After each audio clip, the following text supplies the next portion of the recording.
नमस्कार प्रेक्षकांनो, मालिकेच्या आजच्या भागामध्ये आपल्याला खूपच जबरदस्त अशी गोष्ट पाहायला मिळणार आहे. कारण रागिणीला जो माणूस धमकी देत आहे तो दुसरा तिसरा कोणी नसून तो इलेक्ट्रिशियन सुतारच आहे. आणि त्याचबरोबर आता महादेवांची पूजा होताच भूमी आणि आकाशने सुद्धा आता एकवटलेली आहे, ती म्हणजे ताकद. आणि त्यांनी दाखवून दिलेलं आहे की रागिणीला ते कसे शह देऊ शकतात, रागिणीची कशी वाट लावू शकतात हे आपल्याला पाहायला मिळणार आहे. त्यासाठी हा व्हिडिओ शेवटपर्यंत पहा. त्याचबरोबर चॅनलवरती नवीन असाल तर चॅनलला नक्की सबस्क्राईब करा. इकडे सगळेजण आहेत. भूमी आकाश आता वकिलांकडे आलेले असतात. त्या पेपरवरती ते तेल वगैरे सगळं सांडलेलं असतं, तेव्हा ते पेपर घेऊन ते दोघंही तिथं पोहोचलेले असतात. आणि तेव्हा मात्र वकिलांना ते पेपर दाखवत आहेत. वकील ते पेपर पाहतात तेव्हा भूमी आकाश म्हणतात की हे पेपर खूप जपून ठेवलेले होते, पण ऐनवेळी गोंधळ झालेला आहे आणि या सगळ्या गोष्टी झालेल्या आहेत. तेव्हा वकील म्हणत असतात, पण तुम्हाला एक माहिती आहे का? तेव्हा भूमी आकाश म्हणतात, काय झालं? ह्या पेपरचा म्हणजे हे जरी खराब झाले नसते तरी याचा काहीच उपयोग झाला नसता. आता मात्र भूमी आकाशला प्रश्न पडतो की हे असं का बोलतायत? नक्की वकिलांना काय संकेत द्यायचंय, काय सांगायचं आहे? हा विचार त्यांच्या डोक्यात आलेला असतो. आणि मग भूमी म्हणते, का तुम्ही असं का बोलतायत? नक्की काय झालेलं आहे? तेव्हा मात्र वकील सांगू लागतात की हे पेपर खोटे आहेत, हे पेपर खरे नाही आहेत. हे ऐकल्यानंतर धक्का बसतो. कसं शक्य आहे हे पेपर खोटे असणं? असं भूमी आकाश म्हणत असतात. भूमी म्हणत असते की अहो, खूप मोठ्या लॉकरमध्ये होते हे पेपर, लॉकरमधून काढलेले आहेत मी, हे खोटे असू शकत नाही आहेत. तेव्हा वकील साहेब सांगू लागतात की हे पेपर खोटे आहेत. अगदी तुम्ही कोर्टाबाहेरचा जो स्टॅम्प लिहिणारा माणूस असतो त्याला जरी दाखवले ना तरी तो सांगेल, कारण याच्यावरचा जो शिक्का, हे सगळं जे काय आहे ना, हे खोटं आहे. हे ऐकल्यानंतर खरं तर धक्का बसतो भूमी आणि आकाशला. जर हे पेपर खोटे होते तर हे पेपर एवढे जपून का ठेवले गेले? याचा काय अर्थ आहे? हे पेपर जपून ठेवण्यामागे काय उद्देश होता आणि कशासाठी हे पेपर जपून ठेवले गेले? असे प्रश्न भूमी आणि आकाश या दोघांनाही पडलेले असतात. दोघंही म्हणत असतात की हे कसं काय झालं? तेव्हा वकील साहेब म्हणतात की ते नाही माहिती मला, पण हे पेपर खोटे आहेत हे मी ठामपणे सांगू शकतो. आता जेव्हा वकील साहेबांनी हे सांगितलेलं असतं की हे पेपर खोटे आहेत, तेव्हा भूमी आणि आकाश विचार करू लागतात की का, म्हणजे हे करण्यामागे ह्या रागिणीचं काय कारस्थान होतं? कशावरून हे पेपर खोटे आहेत आणि का बनवून ठेवले? का तिला आपल्याबद्दल संशय आलेला होता? अशा अनेक गोष्टी आता भूमी आणि आकाश या दोघांच्याही डोक्यात चालू लागलेल्या असतात. ते दोघंही विचार करत असतात की काय उद्देश असेल याच्यामागे ह्या रागिणीचा. त्यानंतर इकडे आपल्याला पाहायला मिळतं की रागिणी ही तिच्या रूममध्ये आलेली असते. आणि तिच्या रूममध्ये आल्यानंतर रागिणीने एक गोष्ट केलेली आहे ज्याचा विचारही कोणी केलेला नाही. अशी गोष्ट रागिणीने केलेली आहे ती म्हणजे तिने ज्या ठिकाणी आता तिने जो लॉकर केलेला आहे, म्हणजेच त्या बेडमध्ये, ज्या बेडमधून भूमीने ते पेपर काढलेले होते त्याच बेडमध्ये रागिणीने आता ती सुटकेस असते पैशांची, म्हणजे त्या माणसाला जे पैसे द्यायचे आहेत ना त्याची सगळी तयारी तिनं करून ठेवलेली असते. आणि ती सुटकेस आहे, ती सुटकेस बरोबर तिने त्याच्यामध्ये ठेवलेली आहे. आणि मग रागिणी ती सुटकेस आहे त्या सुटकेसकडे गेलेली असते. ती सुटकेस पाहते, कारण तिला माहिती असतं की हे जे पैसे आहेत ते त्या माणसाला द्यायचे आहे. त्याचबरोबर तिच्या लक्षात येतं की आपण आणखी एक बॅग ठेवलेली आहे आणि त्याच्यामध्ये हे प्रॉपर्टीचे डुप्लिकेट पेपर तयार करून ठेवलेले आहेत. कारण ती म्हणते की पौर्णिमाने जर कधी दगाफटका दिला तर तिलासुद्धा आपण इथे हे करायचं नाही, कारण तिलासुद्धा दाखवून दिलं पाहिजे की ती कोणाच्या वाकड्यात जाते. कारण कोणी काय करेल काही सांगता येत नाही, त्यामुळं मला ह्या गोष्टी कराव्याच लागणार आहेत, असं हे सगळं रागिणीने ठरवलेलं असतं. आणि तेव्हा मात्र रागिणीचा हा सगळा प्लॅन असतो, म्हणजे पौर्णिमाने एवढी तिची मदत केलेली आहे त्याचा काही उपयोग झालेला नाही आहे. कारण तिला असं वाटतं की तीसुद्धा मला धोका देऊ शकते, तर तिने धोका देऊ नये यासाठी केलेली पूर्वतयारी. आता मात्र इकडे भूमी आणि आकाश घरी आलेले असतात. भूमी आणि आकाश विचार करत असतात की हे असं कसं काय होऊ शकलं, म्हणजे या सगळ्याचा काय उद्देश होता, कशामुळे ह्या गोष्टी अशा झालेल्या आहेत, हे सगळं भूमी आणि आकाश विचार करू लागलेले असतात.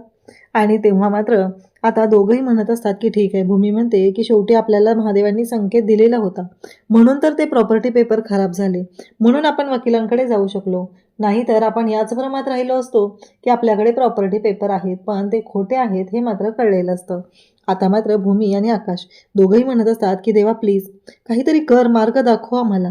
त्या बाईच्या हातून आमचं जे साम्राज्य आहे ते पुन्हा मिळवण्यासाठी आम्हाला मदत कर असा विचार भूमी करत आहे आणि देवाला हात जोडून मागणं मागत आहे. इकडे मात्र तो हुडी घातलेला जो माणूस आहे त्याने ते पेपर हातात घेतलेले आहेत, ते पुरावे आहेत. ते पुरावे म्हणजे रागिणीच्या विरोधातले. तर तो माणूस म्हणजे दुसरा तिसरा कोणी नसून तो इलेक्ट्रिशियन सुतार आहे आणि सुतारने त्या गोष्टी मुद्दामहून केलेल्या आहेत. सुतारने हे सगळं जे काही केलेलं आहे ते फक्त आणि फक्त या रागिणीला अद्दल घडवण्यासाठी केलेलं आहे आणि या रागिणीची वाट लावण्यासाठीच हा सगळा घाट आहे तो सुतारने घातलेला आहे. कारण त्याला माहिती आहे की ही रागिणी कशी आहे, रागिणी काय करू शकते हे सुद्धा त्याला माहिती आहे आणि म्हणूनच त्याने या सगळ्या गोष्टी केलेल्या आहेत. इकडे भूमी मात्र आता विचार करत आहे की काहीही झालं तरीही आज या सगळ्या गोष्टींचा सोक्षमोक्ष लागला पाहिजे, कळलं पाहिजे की ह्या बाईचं नक्की काय चाललेलं आहे. तेवढ्यातच रागिणीच्या मोबाईलवरती मेसेज येतो, कारण सुतारने ठरवलेलं असतं की आता मेसेज पाठवायची वेळ झालेली आहे असं म्हणत त्याने रागिणीच्या फोनवरती मेसेज पाठवलेला असतो आणि लवकरात लवकर मला ते पैसे हवे आहेत असंही सांगितलेलं असतं. आता सुतार हा रागिणीला पैसे घेऊन बोलवत आहे. इथे गुरुजी सांगत आहेत की तुम्ही संकल्प केला आहे का, या पूजेला तुम्ही बसणार आहात ना, या घरच्या तुम्ही मोठ्या आहात, तर तुम्ही तुमचा संकल्प केलेला आहे का असं म्हणत गुरुजी रागिणीला बोलत असतात. परंतु रागिणी मात्र तिचं लक्षच नसतं. रागिणी वेगळ्याच विचारात आहे, कारण तिला टेन्शन आलेलं आहे. जर का ते पुरावे पोलिसांकडे गेले तर खूप अवघड होईल, त्यामुळं लवकरात लवकर आपल्याला ते पुरावे आपल्या ताब्यात घेणं गरजेचं आहे. तिने त्या सुतारला देण्यासाठी कॅशसुद्धा रेडी करून ठेवलेली असते आणि मग तिने उठते आणि बाहेर येते. तेवढ्यातच आता सगळ्यांना धक्का बसलेला असतो की अचानक रागिणी उठून कुठे गेली, अचानक काय झालं, म्हणून सगळेजण पाहत असतात. रागिणीच्या पाठोपाठ तिची चेली जी आहे ती म्हणजे पौर्णिमा, ती सुद्धा धावत येते. आई काय झालं, आई काय झालं म्हणून तिला विचारू लागते. तिला कुठं माहिती आहे की ही रागिणी जी आहे ती काय करू शकते. मूर्खासारखी पौर्णिमा तिला मदत करत राहते आणि स्वतःच तोंडावर पडत असते. त्यासोबतच इकडे पाहायला मिळतं ते म्हणजे आता इकडे बाहेर बलदेवला कळलेलं असतं की यांचा काय प्लॅन चाललेला आहे ते. ह्या दोघेही बोलत आहेत. आकाश, भूमी, त्याचबरोबर अथर्व, मानसी, गुरुजी सगळे खोळंबले आहेत की अचानक हे सगळं काय झालं आणि आई अचानक अशा उठून का गेल्या, म्हणून ते दोघंही विचार करत असतात. तेवढ्यातच गुरुजी म्हणत असतात की हे बघा, मुहूर्ताची वेळ टळत चाललेली आहे, लवकरात लवकर पूजेला बसणं गरजेचं आहे. जर कोणी पूजेला नाही बसलं तर खूप अवघड होणार आहे आणि त्यांना बोलवा तुम्ही फोन करून, त्या कुठे आहेत ते बघा. तेव्हा मात्र अथर्व फोन लावत असतो, पण त्याच्या आईचा फोन काही केल्या लागत नसतो. अथर्व म्हणतो की नाही, तिचा फोन लागत नाहीये, मी फोन लावतोय पण फोनच नाही लागत आहे. तेव्हा गुरुजी म्हणतात की मला सांगा या घरातलं मोठं कोण आहे त्यांच्यानंतरचं. तेव्हा अथर्व आणि मानसी दोघंही सांगतात की भूमी आणि आकाश. म्हणजेच भूमी आणि आकाश हे दोघं मोठे आहेत या घरचे, तर त्यांनी ही पूजा केली पाहिजे, या पूजेला त्यांनी बसावं असं गुरुजी सांगू लागतात. तेव्हा मात्र आता अथर्व आणि मानसी शांत राहतात. म्हणजेच शेवटी महादेवांचीच इच्छा आहे की भूमी आणि आकाश यांच्याकडूनच पूजा झाली पाहिजे, हे मात्र इथे प्रूव्ह झालेलं असतं. आणि त्यासोबतच आता पाहायला मिळतं ते म्हणजे भूमी त्याचबरोबर आकाश दोघंही आता पूजेला बसायला जातात. त्याचबरोबर त्यांच्यासोबत क्षितिजासुद्धा असते. क्षितिजासुद्धा आता भूमी आणि आकाश या दोघांच्या सोबत पूजेला बसणार असते. त्याचबरोबर अथर्व, मानसी तिथं असतात. ते घरातले मोठे नाही आहेत म्हणून त्यांना हा पूजेचा मान मिळत नाही. म्हणजे खरं तर इकडे रागिणीचा काही संबंधच नाही आहे. रागिणी आहे ती पटवर्धन आहे, त्यामुळं रागिणीचा इथे दूरपर्यंत संबंध नाही आहे. तिने स्वतः हक्क गाजवत या घरात घुसलेली आहे. इतके दिवस तिची सून, तिचे मुलं या सगळ्यांना घेऊन ती त्या घरात राहते आणि नाटकं मात्र स्वतःच मालकीण असल्याची करत असते. तर आता आकाश, भूमी, क्षितिजा तिघही पूजेला बसलेले आहेत. गुरुजी ज्या पद्धतीने सांगत आहेत त्या पद्धतीने पूजा सुरू झालेली असते. इकडे आता निघालेली आहे ती म्हणजे पौर्णिमा आणि रागिणी. पौर्णिमा आणि रागिणी तिथं पोहोचलेले असतात. पौर्णिमा म्हणत असते पण आई कोण असेल नक्की हे. तेव्हा रागिणी म्हणते की काही काळजी करायची गरज नाही आहे, कारण मी ठरवलेलं आहे त्या माणसाचं काय करायचं आहे ते. फक्त मला भीती वाटते की माझ्या विरोधातले पुरावे त्याच्याकडे आहेत, तो काही करू शकतो हे मला माहिती आहे, म्हणून मी शांत राहिलेले आहे. तेवढ्यातच तो रिक्षाचा नंबर दिसतो आणि ती म्हणू लागते की हां हीच रिक्षा आहे. या रिक्षामध्येच पुरावे असणार आहे. तो या रिक्षामध्ये पुरावे ठेवणार होता. त्याने मला तसा मेसेज केलेला होता. बरोबर रिक्षाचा नंबर बघून रागिनी तिथं जाते आणि ती पुराव्यांची बॅग शोधू लागते. परंतु त्या रिक्षामध्ये तर तिला कोणीच नाही दिसत. ती म्हणू लागते इथं तर कोणीच नाही आहे. मग हे सगळं काय आहे? ह्या सगळ्या गोष्टी कशासाठी ठेवलेत? हा विचार तिच्या डोक्यात सुरू झालेला असतो. आणि त्याचबरोबर इकडे तेवढ्यातच तिच्या फोनवरती फोन येतो.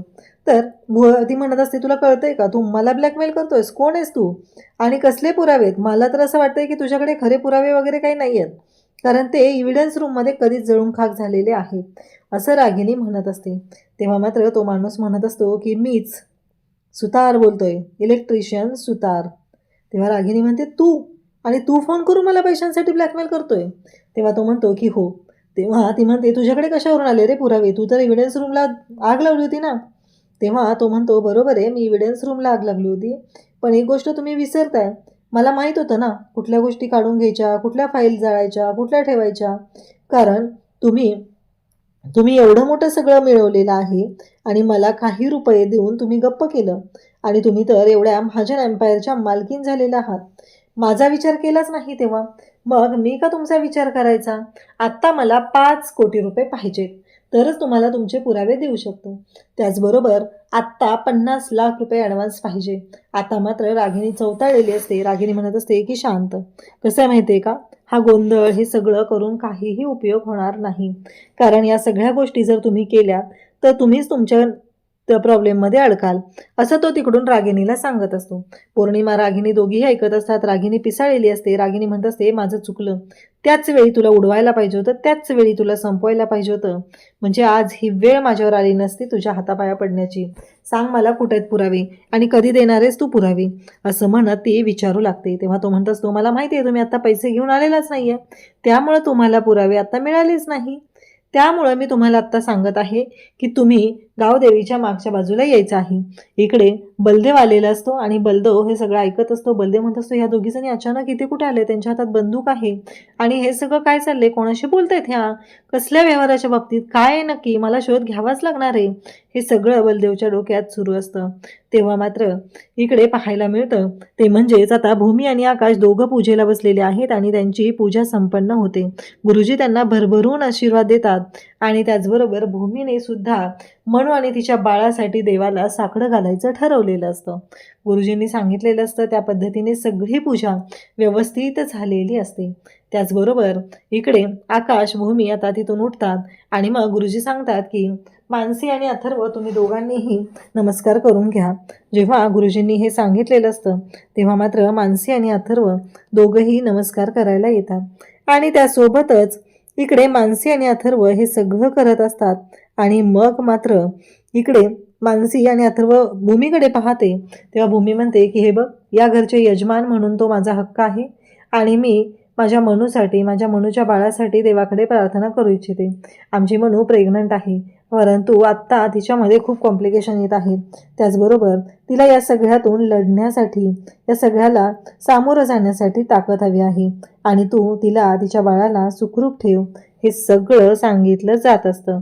आणि तेव्हा मात्र हे सगळं जेव्हा घडत असतं त्याच वेळेस आपल्याला पाहायला मिळतं की भूमी म्हणते की मनू काही बोलू नकोस, असं म्हणत तिच्या बाळासाठी, मनूसाठी ती प्रार्थना करत असते. त्यासोबतच इकडे पाहायला मिळतं ते म्हणजे भूमी आणि आकाश दोघंही त्या दोघांसाठी प्रार्थना करत असतात आणि या सगळ्या गोष्टी घडत असतात. त्याच नंतर जेव्हा आता मानसी पाहत राहते, कारण भूमी एवढं सगळं करत आहे आणि त्याचबरोबर भूमी या सगळ्या गोष्टी ज्या करत आहे त्या म्हणजेच फक्त आणि फक्त आपल्या मनूसाठी करत आहे. मानसी सुद्धा पाहत राहते. भूमीला खरं तर मानसीची खूप काळजी असते आणि भूमीनं सांगितलेलं असतं की मी या घरची यजमान आहे म्हणून हे सगळं करत आहे, एवढं लक्षात ठेव, असं भूमीने सांगितले. कारण मानसी ऐकत नाहीये हे भूमीला माहिती आहे.